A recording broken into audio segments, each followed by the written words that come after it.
All right, welcome back, and today we're going to play a game. It's going to be Olight versus Skilhunt. I happen to be sent 3 flashlights from Skilhunt that pair perfectly with the Olight, and we can actually do a one-to-one comparison. This is not something that I can say commonly. So I thought, what a great way to showcase where we're going and who is actually out there that can compete with Olight. Let's go ahead and run through these one by one. We'll start at the bottom, we'll work our way up to the top dog in each respective category. So this is really fascinating to me because it seems to me that Skilhunt was making a concerted effort to compete with Olight in every single category. And as you're going to see, they did a damn good job. Let's start with the first flashlight, which is the small keychain flashlight. For the Skilhunt, you have the EK1. So this is a brand new keychain flashlight. And in the Olight camp, we're going to have the i5X, which is the same as the i1R2 Pro. Basically the same form factor, the same stats. Okay, one thing you will notice immediately is a huge jump in size between these two flashlights. So you would expect this one to have a lot more runtime because it has better battery life. And we can kind of let the size go as long as this has much better performance. And this is where things get interesting. Both of these flashlights are rated to 180 lumens. This one is rated to run for 23 minutes, and this one actually runs for 25 minutes. But it gets even more interesting because the Olight has only 580 candela, whereas this one has 1100 candela. So this is actually quite a bit more powerful in addition to being the same brightness and having longer run times. So at the top end, the easy winner is the Skilhunt here. And then the bottom end, you have a low mode of 10 lumens versus a low mode of 5. And actually, this is where I kind of prefer having a less bright mode, and especially when it's twice as concentrated like it is in this case. You can almost say that the low mode is 4 times as bright as the Olight, and it also showcases in the actual run times themselves. So this has over 12 hours of runtime on 5 lumens, whereas this has around 6 hours at 10 lumens. So pretty much a wash, in depending on whether what your preference is, you might find one is better than the other. Now here's where things get kind of question mark for me. I think there's no clear winner, but the size difference is so dramatic. It really, for me, it comes down to the Skilhunt because it's just so much smaller. And being smaller doesn't mean that they don't have Type-C charging. Now, I thought that the only reason they needed to make it bigger was so that they could accommodate the Type-C charging, but as we can see here, you can do it and still have a small flashlight. Both have the caps that don't come off, and actually this one comes with spare silicone rings. This one did not.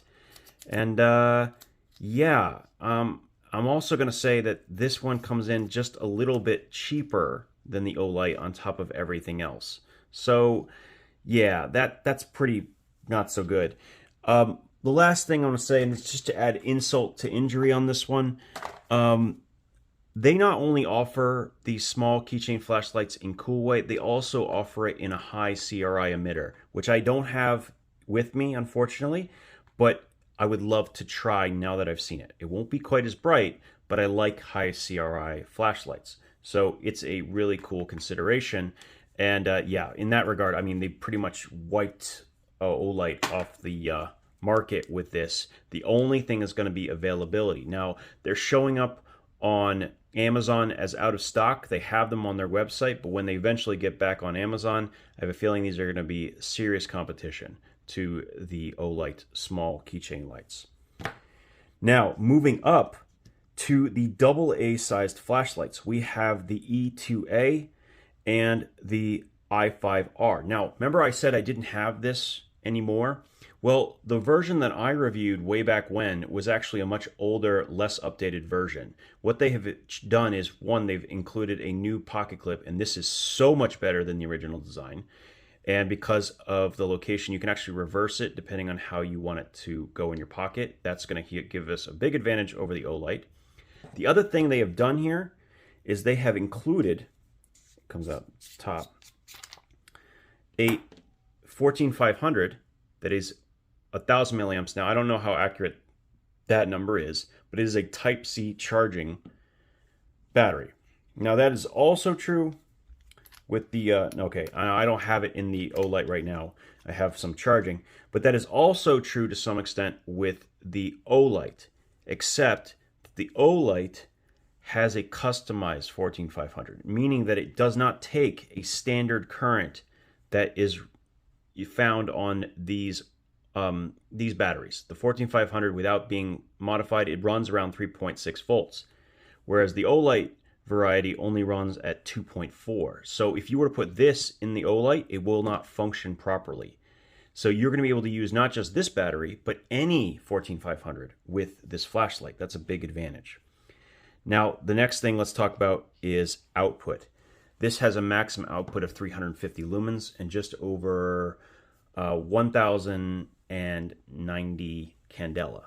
The maximum output for this bad boy is 650 lumens with 4800 candela. So a dramatic jump in power when it comes to output for this flashlight. Like, it's not even close just how much more powerful this flashlight actually is when it comes to beam.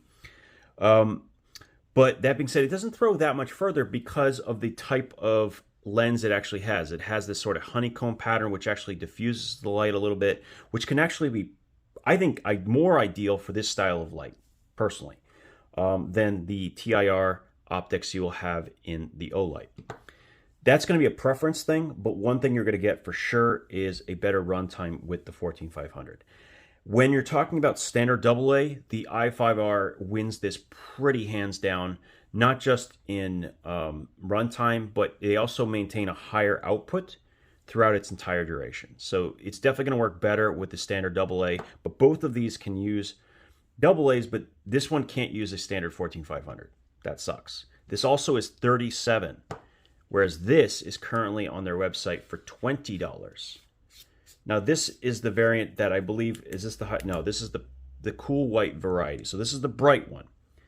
But they also offer a high CRI variant, which Olight is now offering, which is quite awesome. So you have the option of either one with this, and this flashlight has 3 modes and mode memory. And so you may like that, you may not, but really, really, really impressive.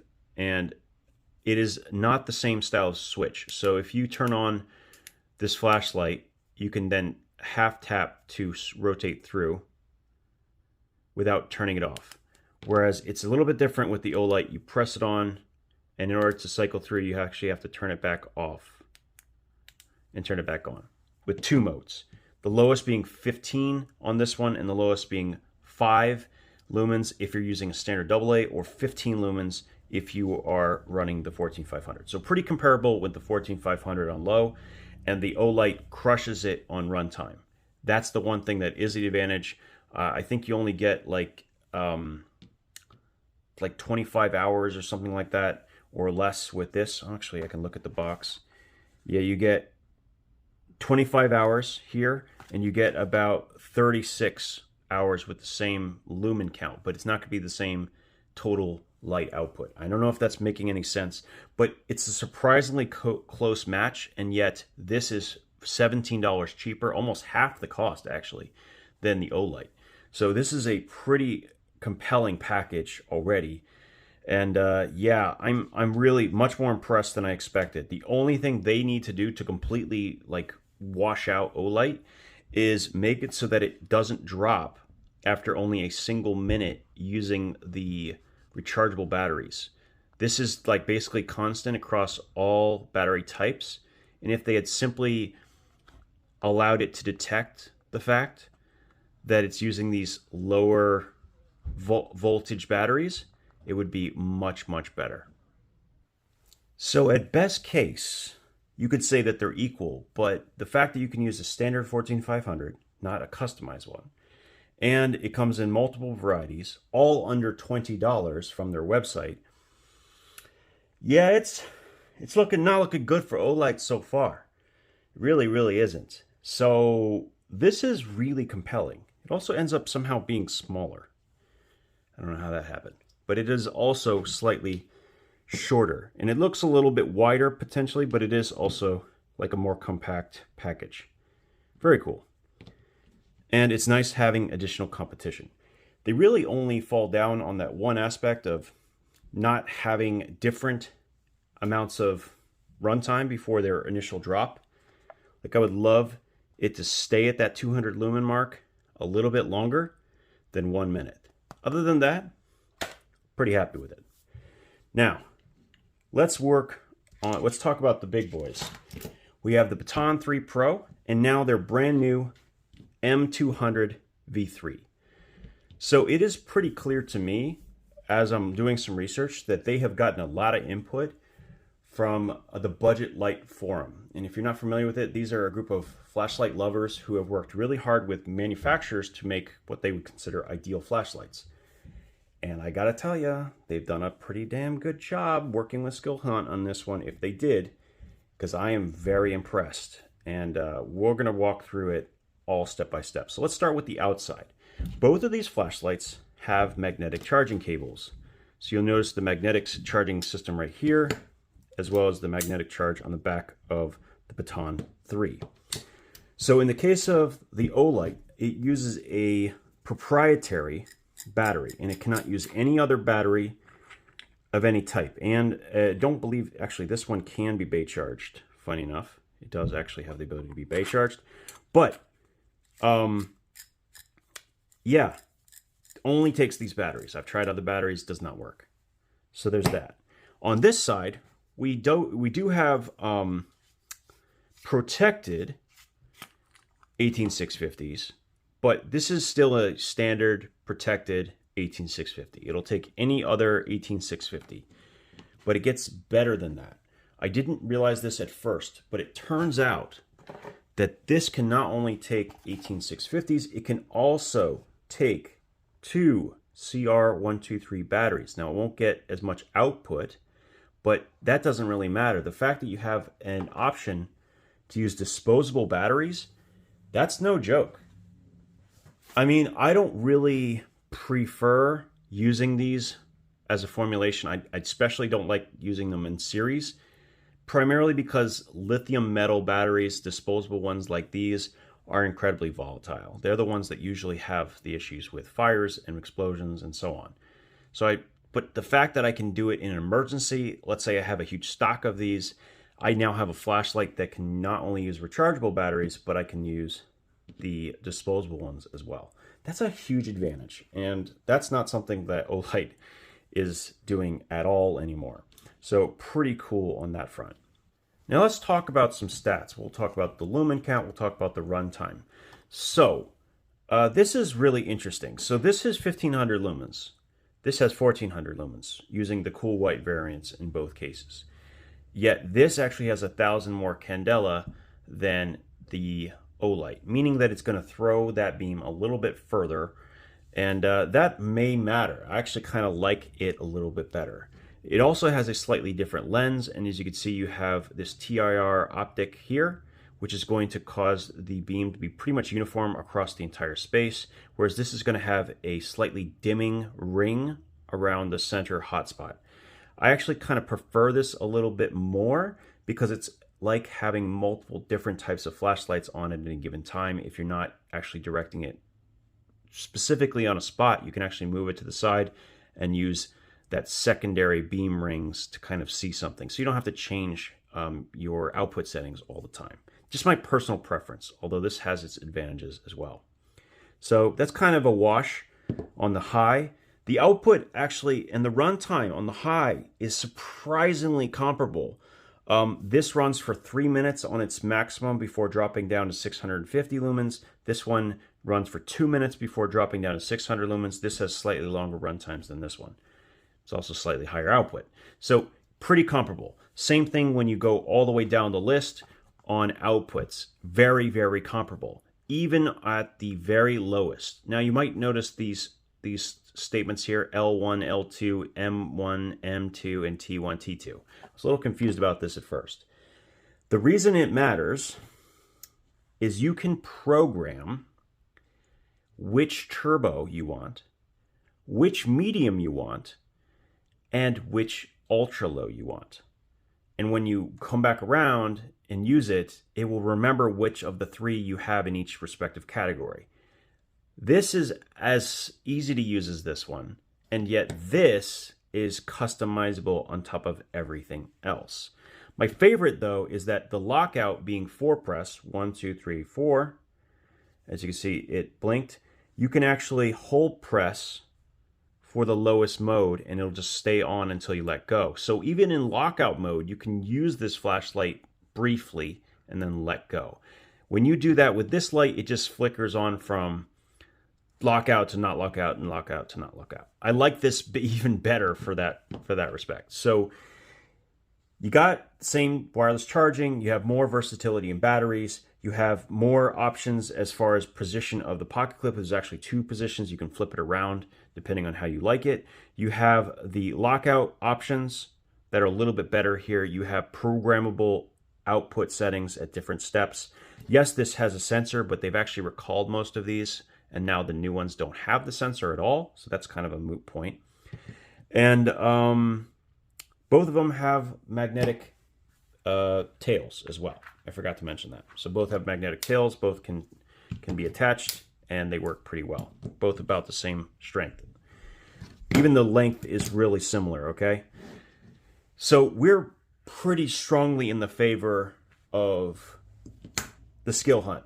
So what about the last question? What about price?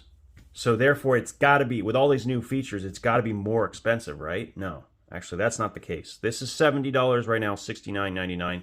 This is currently $50. So it's $20 cheaper. It's more versatile. It has better user interface, more customization, maybe not better, depending on how you look at it. It definitely has a better lockout setup, which I way prefer. Better clip setup, for sure. Yeah, this is the most impressive. This is probably the best compact flashlight I have put my hands on. Olight this is one of the best compact flashlights I thought I had seen, and I was willing to deal with the battery problems because of how compact and how awesome it was. But if I got something even close to the same, when this is really close, and yet have more advantages, more fuel versatility, yeah, sorry, Olight. I don't mean to be like that way, but in this particular competition where we are taking 3 different categories, these 3 categories in all cases are smashing Olight right now. Something they're going to have to become aware of. I like seeing the competition. I like that they're both kind of going neck and neck. I didn't see anyone else, no one else besides Skilhunt is even coming close to this. So this is still playing in the best of the best realm. I'm super impressed with what Skilhunt has done with these flashlights. They have really upped their game. They have found a way to find their improvements in each category. They could even improve the E2A a little bit more, but they give you more options too. They give you the choice of having the cool white, or in this case, the high CRI variant. And this uses a Nicha 519A or a Samsung LH351D, the 2 high-end emitters that go neck and neck for pretty much the same excellent stats. And the output on this is phenomenal too. I mean, really, really good. Even with the high CRI variant, you're still going to get about 900 lumens, 950, depending on which one you get. I mean, look at the color rendering on this thing. And I have the other variety as well that has the cool white, and it's way brighter. And if you like that, you have that as well. The only drawback I find is that because the charging port is exactly opposite the button, I sometimes try to press the charging point initially instead of the button. I think that's a major thing to think about. It's not a tactical flashlight. It's not a self-defense flashlight, but it's a very good EDC light. I've been very, very happy with it so far. And at $50, $20 less than the Olight. Or you could say that it's equal to the Olight when Olight is on sale. That's the other thing you could say. I think they're doing a damn good job. I think this is very, very impressive. And this is the very first flashlight I have seen that truly competes with the Baton 3 Pro. So well done. Well done. The Keychain flashlight was a clear winner for Skilhunt, and it's pretty close, you know, depending on what you're looking for the middle ground. Anyway, thank you for watching. This was kind of fun for me to do a comparison, and it's cool to see some competitors out there that are going to put the pressure on Olight to continue to improve. So thanks for your time, and we'll talk again soon.